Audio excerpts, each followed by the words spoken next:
இது வந்து எப்படின்னா, இவர் ஒரு மருத்துவர், 2 பிள்ளைகள். நான் வந்து அவங்களுடைய மேற்படிப்புக்காக பணம் வச்சிருந்திருக்கிறாரு. ம். அவங்க 2 பேருக்கும் மெரிட்ல இடம் கிடைச்சோனே அந்த பணம் இருந்திருக்கு. ம். உடனே என்ன பண்ணியிருக்காரு, இத வச்சு வந்து இப்ப நீட் பாதிப்பு அது ஏற்படுத்துது நாட்டுக்கு. இத ம். வச்சு ஒரு படம் எடுக்கணும்னு சொல்லிட்டு, அந்த பணத்த வச்சு ஓ! எடுத்திருக்கிறாரு. இந்த அப்டேட் குடுங்க, அப்டேட் குடுங்கன்னு அஜித், விஜய் ரசிகர்லாம் கேட்பாங்க. அஜித் ஆமா. ரசிகர்கள் ரொம்ப தான் கேட்பாங்க. இப்ப ஆனா விடாமுயற்சிய பத்தின அப்டேட் கேட்கறதே விட்டுட்டாங்க.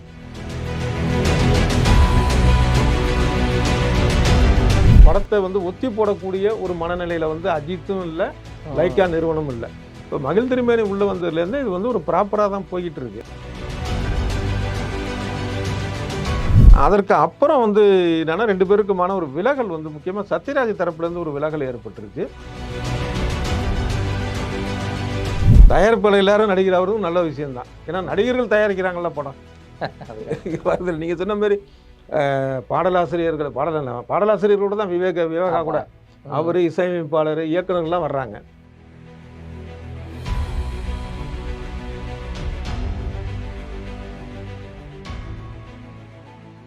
கேள்வி கடைகள் நிகழ்ச்சிக்கு வரவேற்பதில் மகிழ்ச்சி. இன்றைய நேர்காணலில் நம்முடன் இணைந்திருக்கிறார் மூத்த பத்திரிகையாளர் டிவி சோபு அவர்கள். வணக்கம் சார். வணக்கம். நம்ம அரசியலாக தொடர்ந்து பேசிகிட்டு இருக்கோம். நம்ம நடுவில் கொஞ்சம் சினிமாவும் பேசுவோம். ஆமாம். என்னென்னா இப்போ வெளியான 3 படங்கள் வெளியாகிருக்கு. அஞ்சாமை உள்ளிட்ட 3 படங்கள். அதெல்லாம் பார்த்தீங்களா? எப்படி இருந்தது? நீங்கள் இன்னும் சில படங்களும் வெளியாகி இருக்கு. ஒரு முக்கியமான 3 படங்களை பற்றி பார்ப்போம். பல பேர் எதிர்பார்த்த ஒரு திரைப்படம் வந்து இதுன்னா ஹரா. என்ன காரணம்னா, மைக் மோகன் அப்படிங்கிறவர் ஒரு வெள்ளி விழா நாயகன். மிகப்பெரிய எதிர்பார்ப்பு. கிட்டத்தட்ட ஒரு 13-14 வருடங்கள் கேப்புக்கு அப்புறம் அவர் நடிக்க வர்றாரு. அதுலேயும் வந்து பார்த்தீங்கன்னா அதே ஹீரோவாகவே வர்றாரு. அப்போ அவருடைய அந்த தகவல் வந்த உடனே அவர் தோற்றம் எப்படி இருக்கும், ஏன்னா இந்த ஒரு கால இடைவெளியில் என்ன மாதிரி இதெல்லாம் வந்து இருந்தது. பார்த்தா அதே தோற்றத்தில் வந்திருக்கிறாருங்கிறது ஒரு பெரிய எதிர்பார்ப்பை பூர்த்தி செய்திருக்குது, ஒரு நாயகனுக்கான ஒரு விஷயத்த. இன்னொன்று மைக் மோகன் அப்படின்னு தான் பேர், ரொம்ப மென்மையான இதில் மைக் டைசன் மோகனாக வந்திருக்கிறாரு அதிரடியில். அதிரடி அது ஒரு விஷயம், எதிர்பார்ப்புக்கான ஒரு விஷயம் வந்து இது. அடுத்த காரணம், அவர் எப்பயுமே எஸ்என் சுரேந்தர் தான் வாய்ஸ் கொடுப்பார் அவருடைய இதுக்கு. ஏன்னா ரொம்ப ஒரு மெலோடிஸியான பாட்டு மாதிரி மெலோடிஸியான ஒரு இவருடைய படங்கள் இருக்கும். அதுக்கான வாய்ஸ் அந்த மாதிரி இருக்குதுன்னு. இது அதிரடி திரைப்படம் ஒரு சொந்த குரலில் பேசியிருக்கிறாரு. ஏற்கனவே வந்து உருவம் படத்துலையும் பல வருடம் முன்னாடி பேசினார்.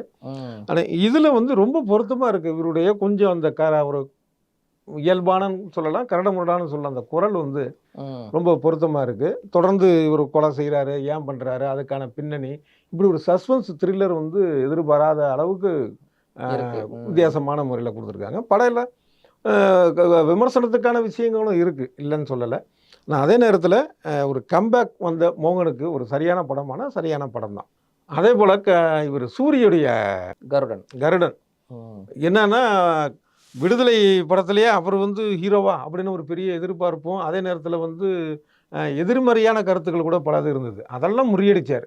ஆமாம், அந்த விடுதலை படத்தில் முறியடித்தார். வந்து தன்னை ஒரு கதை நாயகனுக்கான தகுதி உள்ள ஆள் தான் நான் அப்படிங்கிறத அவ்வளோ அற்புதமாக பண்ணார் சூரி. எப்பயுமே முதல் இது வெற்றி அப்படிங்கிறத தாண்டி 2வது விஷயந்தான் ரொம்ப முக்கியத்தில் வந்து நிற்கும். அதனால் கூடுதல் கவனத்தோடையும் ரொம்ப ஒரு யோசனை பண்ணி தான் அதில் கருடன் அவர் ஒத்துக்கிட்டார். அந்த ஒத்துக்கிட்ட விஷயத்துக்கு வெற்றிமாறன் கதை அது ஒரு இது ரொம்ப அருமையாக நடிச்சிருக்கிறாரு. அதே போல் பார்த்தீங்கன்னா படமும் சுவாரஸ்யம். சசிகுமாரும் இவருக்குமான காட்சிகளாக இருக்கட்டும், பொதுவாகவே ஒட்டுமொத்தமாக சொன்னால் ஒரு நல்ல ஒரு திரைப்படம் அது. இதில் வந்து அதுதான் மாசாக ஓடிட்டுருக்கு அதிக இதில். ஓகே. இதுக்கு அடுத்த இடத்துல வந்து உடையாந்து வந்து பிடிக்கிற இடத்துல இருக்கிறது ஹரா. 150 தேட்டரில் அவங்க வெளியிட்டிருந்தாங்க.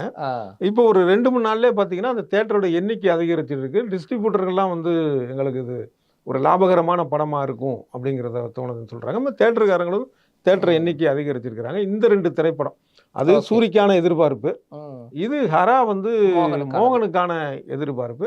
2மே சக்ஸஸ் அப்படிங்கிறதுல. இப்போ இன்னொரு படம் ஓடிட்டு இருக்கு.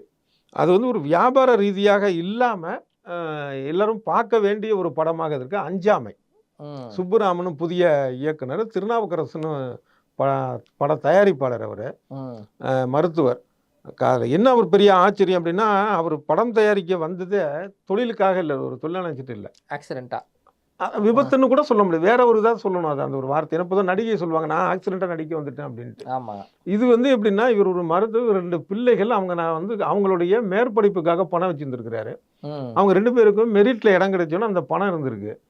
உடனே என்ன பண்ணியிருக்காரு, இதை வச்சு வந்து இப்போ நீட்டு பாதிப்பு பல பேர் அது ஏற்படுத்துது நாட்டுக்கு, இதை வச்சு ஒரு படம் எடுக்கணும்னு சொல்லிட்டு அந்த பணத்தை வச்சு எடுத்திருக்கிறாரு.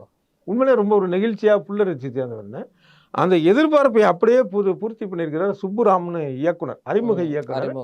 ரொம்ப அருமையா அந்த ஒரு, அதாவது இந்த நீட் விவகாரத்தை இதுக்கு மேல வந்து அலசி ஆராய்ச்சி எடுக்க முடியாது அதோடைய பாதிப்புகளை அப்படிங்கிறத. அதுக்கு அதே நேரத்தில் பாராட்ட வேண்டிய விஷயம், ஒரு ஆவணப்படம் மாதிரி ஆன ஒரு போயிருக்க வேண்டிய விஷயம் அது. ஆனால் ஒரு அழகான திரைப்படத்தோடைய அதுக்கான வரையறையை கூட நமக்கு சுவாரஸ்யமாக கொடுத்துருக்காரு. வந்து உட்கார்ந்தோன்னா அது பண்ணுறேன். அதே போல் இதில் வந்து எல்லாரும் நல்லா நடிச்சிருக்கிறாங்க. குறிப்பாக சொல்ல வேண்டியது விதார்த். ஒரு பையனுடைய படிப்பு அப்படிங்கிற ஒரு விஷயத்தில் வந்து ஒரு தகப்பன் காட்டக்கூடிய அக்கறைன்னா, படிப்பை விட பையனுடைய உயிர் முக்கியம்னு நினைக்கக்கூடிய காட்சிகள், இதெல்லாம் விளக்கமாக நான் சொல்ல விரும்பலை, ஏன்னா படம் பார்த்து அதை உணரட்டும் அப்படிங்கிறதுனால ரொம்ப அருமையாக பண்ணியிருக்கிறாங்க. இந்த 3 படங்களுமே ஒரு குறிப்பிடத்தக்க ஒரு படங்களாக தான் தோணுது. அப்போ இது விடாமுயற்சி என்ன நிலைமையில் இருக்கு, கைவிட்டுறாங்களா? இப்போ அதாவது அப்டேட் கொடுங்கன்னு அஜித் விஜய் ரசிகர்லாம் கேட்பாங்க. அஜித் ரசிகர்கள் ரொம்ப தான் கேட்பாங்க இப்போ. ஆனால் விடாமுயற்சி பற்றின அப்டேட் கேட்குறதே விட்டுட்டாங்க. இப்போ என்ன ஆகுதுன்னா, படத்தை பற்றி அங்கே ஷூட்டிங் நடந்தது, அங்கே நடக்க போகுது, இல்லை இந்த ஷூட்டிங் ஸ்பாட்டில் இது நடந்தது, இப்படி வரக்கூடிய தகவல் அப்படிங்கிறது வேற. இது படம் ஷூட்டிங் நடக்குமா, படம் தொடருமா, இப்படிப்பட்ட தகவல் தான் நிறையா வருது விடாமுயற்சியை பற்றின ஒரு விஷயம் வருது. இதை தவிர இவர் வேற இடையில வந்து குட் பேட் அக்லி அப்படிங்கிற இன்னொரு படத்துக்கு இவர் போயிட்டாரு, ஹைதராபாத்தில் ஷூட்டிங். இதெல்லாம் வந்ததுனால கூடுதலான ஒரு இது வந்தது. இப்போ முக்கியமாக என்னன்னா, இப்போ நேற்று முன்னாடிலாம் வந்து பார்த்தீங்கன்னா ஒரு தகவல் பரவுச்சு. அதாவது ஏற்கனவே முன்ன மாதிரியாக அஜர்பைஜானில் இந்த படத்துக்கான ஷூட்டிங்க்கு இவர்கிட்ட டேட்டு வந்து லைக்கா தான் தயாரிக்கிறாங்க.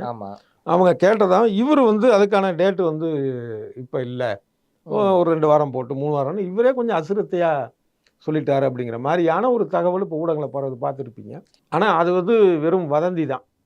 ஏன்னா அந்த மாதிரியான இந்த படத்தை வந்து ஒத்தி போடக்கூடிய ஒரு மனநிலையில் வந்து அஜித்தும் இல்லை, லைக்கா நிறுவனம் இல்லை. எதிர்பாராமல் அந்த கதை, இயக்குனர் விக்னேஷ் சிவன் இவங்களால வந்த பிரச்சனைகள் ஆரம்பத்தில் தடுமாற்றம் எல்லாருக்கும் தெரியும். அது இப்போ மகிழ் திருமேனி உள்ளே வந்ததுலேருந்து இது வந்து ஒரு ப்ராப்பராக தான் போய்கிட்டு இருக்கு.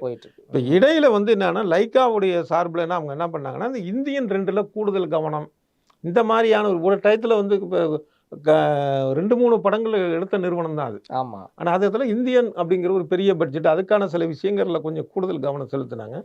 அதோடைய தொடர்ச்சியாக இந்த படத்தில் வந்து ஒரு சில பின்னடைவுகள் அப்படின்னு சொல்லலாம் இருந்தது. இப்போ அதை எல்லாம் சரி பண்ணிட்டாங்க. அதனால குட் பேட் அக்லி அப்படிங்கிற அந்த புதிய திரைப்படத்துடைய அடுத்த ஷெட்யூல் போறதுக்கு முன்னாடியே அவர் வந்து இதுக்கு வந்துடுறாங்க.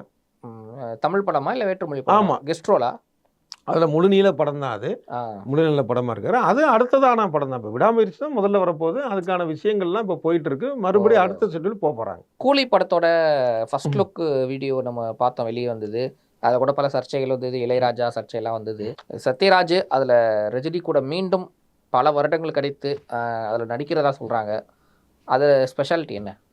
இப்போ அது ஒரு பெரிய சர்ச்சையை தான் கிளப்பியிருக்குன்னு சொல்லணும். அது ஏன் அப்படின்னா சர்ச்சையே கிளப்பியிருக்குன்னு, அதாவது என்னன்னா, படத்துக்குள்ள சர்ச்சை இல்லை, அவங்களுக்குள்ள வெளியில அதை பத்தின ஒரு விஷயங்கள். ஏன்னா மிஸ்டர் பாரத்துக்கு அப்புறம் 2 பேரும் சேர்ந்து நடிக்கல. அதுல ஒரு ரஜினி ஹீரோ, சத்யராஜ் வில்லன்னு எல்லாருக்கும் தெரிஞ்ச விஷயம். மிஸ்டர் பாரத்தில் என்னம்மா கண்ணு சவிக்கமானலாம் கூட பாட்டெலாம் வந்து இன்னைய வரைக்கும் அது வந்து மைண்டில் இருக்கிற அளவுக்கான ஒரு படம். அது ரசிக்கத்தக்க படம். அது என்ன, அதற்கு அப்புறம் வந்து என்னன்னா 2 பேருக்குமான ஒரு விலகல் வந்து முக்கியமாக சத்யராஜ் தரப்புலேருந்து ஒரு விலகல் ஏற்பட்டுருச்சு. சிவாஜி படத்துக்கு வில்லனா நடிக்கிறதுக்கு, ரஜினி நடித்த சிவாஜி படம், அதுக்கு அந்த படத்தோட இயக்குனர் சங்கர் கூப்பிட்டப்பயே நான் ஹீரோ நடிக்கிறேன், ரஜினி வில்லா நடிப்பாருன்னு இவர் கேட்டதாலும் தகவல் வந்தது. அந்த மாதிரியானது. அதே மாதிரி பல பேருக்கும் தெரியும், வந்து ஒரு காவிரி பிரச்சனைக்கான ஒரு மேடையில் ரஜினி உட்கார்ந்துருக்கிறாரு. இவர் வந்து மறைமுகமாக ரஜினியை விட்டு அந்த பேச்சு பேசினார் ரொம்ப கடுமையாக. அதாவது இங்கே இருந்துக்கிட்டே கர்நாடகாவுக்கு சப்போர்ட்டாக இருக்கிறாங்க, வாட்டாள் நாகராஜ் ஏதோ பெரிய ஆளாம், அவனுக்கு ரசிகனுங்கிறாங்க, அது இது அப்படிங்கிற மாதிரிலாம் வந்து பேசினார். இவர் எதுவும் வழக்கம் போல் பதில் சொல்லல ரஜினி. இந்த ஒரு சூழலில் தான் வந்து என்னாச்சுன்னா, இவர் நிச்சயமாக சத்யராஜ் வந்து ரஜினி கூட நடிக்கிறதுக்கு வாய்ப்பே இல்லை அப்படிங்கிற ஒரு சூழல் இருந்ததில் அதை மாற்றி இது வந்திருக்கு அப்படின்னு ஒன்னே எல்லாருக்கும் ஒரு ஆச்சரியம். இது வந்து சரியாக வருமா, ரஜினி ரசிகர்கள் முதல்ல ஏற்றுக்குவாங்களா, இப்படிலாம் ஒரு சர்ச்சையை கிளப்புனாங்க. ஆனால் ஆக்சுவலாக என்னென்னா ரஜினியை வந்து நல்லா புரிஞ்சுக்கிட்டவங்க அவங்களோட ரசிகர்கள். அவங்க நிச்சயம் ஏற்றுக்குவாங்க. ஏன் அப்படின்னா ஏற்கனவே வந்து ஒரு சட்டமன்ற தேர்தல் நேரத்தில் மனோரமா வந்து ஒவ்வொரு மீட்டிங்கிலும் ரஜினியை கடுமையாக பேசுனாங்க. உடனே அடுத்த படத்தில் தன்னை அதை ஒரு ரோல் கொடுத்து தன்னை புகழ்கிற மாதிரி சீனை வச்சு இது பண்ணார். அதே மாதிரி மன்சூர் அலிகான் அப்படி பேசியிருந்தார். அவருக்கும் அதே மாதிரி ஒரு படத்தில் சீனை கொடுத்து புகழ வைக்கிறதுக்கான ஒரு விஷயம் நடந்தது. அது என்ன இப்போ அதே மாதிரி பார்த்தீங்கன்னா இதில் இந்த படத்தில் வில்லன் கூட இவர் இந்த நண்பர் தான் சொல்கிறாங்க. யார்? ரஜினியோடைய நண்பர். இப்போ நண்பர்னா புகழ்றதுக்கான ஒரு விஷயம் கேட்கணுமா? ஆமாம். ஒரு ஒரு பக்கம் பார்த்தா அது தவறுன்னு சொல்ல முடியாது. ஒரு எதுக்கு இருந்தாலும் பதிலுக்கு பதில் பேசிட்டு அடிச்சுட்டுன்னு இல்லாமல் இது ரஜினி பாணி. சரி சண்டை இதுக்கப்புறம் அவரும் வெளியில் திட்ட போகிறது கிடையாது சத்யராஜ். அதே மாதிரி சத்யராஜ் தரப்புலையும் இதை தப்பு சொல்ல முடியாது. ஏன்னா ஆரம்பத்தில் அவருக்கு இருந்த வேகம் அந்த வயதில் எல்லாருக்கும் இருக்கும். வயது முதிர்வு ஏற்படணும், ஒரு அனுபவம் வர வர என்னன்னா ஒரு பக்குவம் வரும்ல.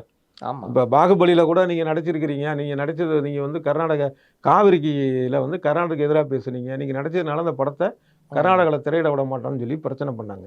உடனே வருத்தம் தெரிவிச்சார்ல. அந்த வயதுக்கான பக்குவங்கிறது வர கரெக்டுல.